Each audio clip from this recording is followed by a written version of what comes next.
Can this be a safe place where I can be real for a moment and confess something to you? I struggle with insecurity. How about you? You see, insecurity is something we don't like to talk about it a whole lot. We don't even like to admit that we struggle with it. But if we had to be real and honest, then you know what? Everybody struggles with insecurity. And if someone tells you they don't, then call them out because they're totally lying to you. Now, insecurity, it's defined as an uncertainty or an anxiety about oneself or a lack of confidence. When I look back over my life, there's one season in particular where I had the most lack of confidence in myself. And to be honest with you, insecurity, it got the best of me. It was in the early 2000s. You see, in 2003, I was at Louisiana Tech University and I wasn't playing basketball for them. But then I got offered a scholarship. So I transferred to Oklahoma Wesleyan University, which is in Bartlesville, Oklahoma. Now, if you don't know Bartlesville, it's known for two things. One, ConocoPhillips, and two, the hot hamburger from Murphy's. It's this open-faced hamburger with French fries on the plate, and then they pour gravy all over it. You can only eat it like every 5 years because it's so bad for your health.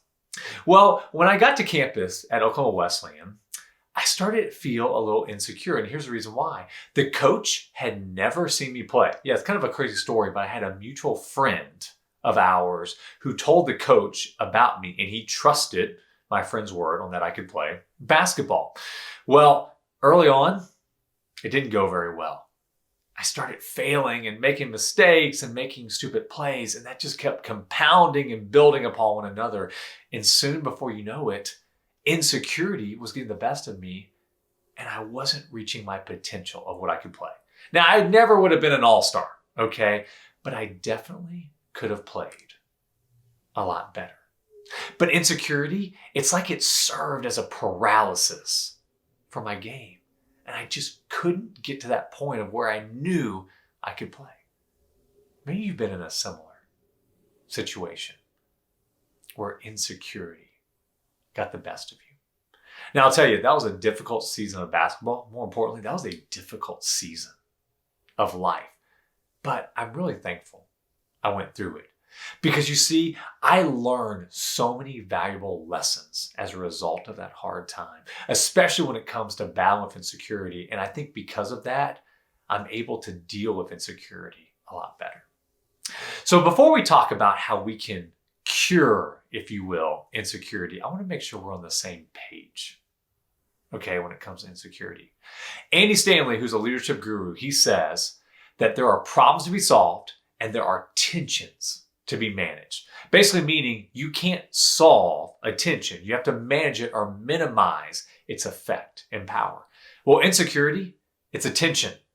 It's not a problem that you can solve once and be done with it, because every time you feel like you're done with insecurity, it rears its ugly little head again. So we have to manage it and we have to minimize the power that it has in our life. So the first weapon that we have to battle against insecurity, it's self-awareness.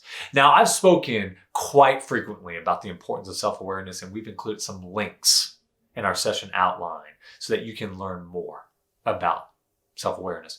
But basically, there are three areas that we have to know or be aware when it comes to self-awareness: our strengths, weaknesses, and blind spots. You know, when it comes to our strengths, insecurity tries to tell us that we're not good at anything. I'm sure you've experienced that. But when we know our strengths, it's like we poke holes at the lies that insecurity is trying to tell us.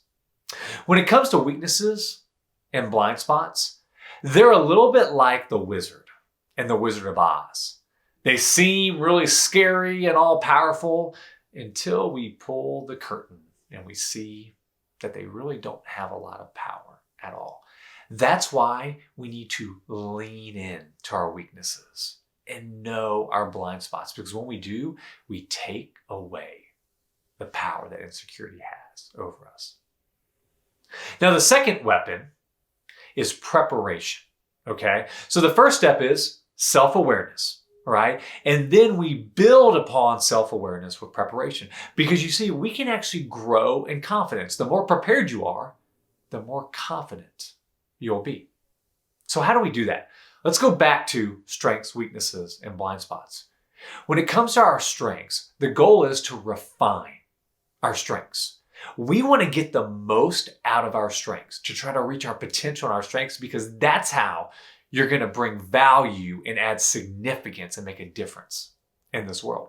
So going back to my story with basketball, I had to go back and look at my game and go, there are two things that I do really, really well in basketball. I play good defense, and I have a really good mid-range jump shot. So I started focusing more of my time on those two areas so that I could perfect that craft. Now, when it comes to weaknesses, we have to compensate for them. We can't forget about them. Okay?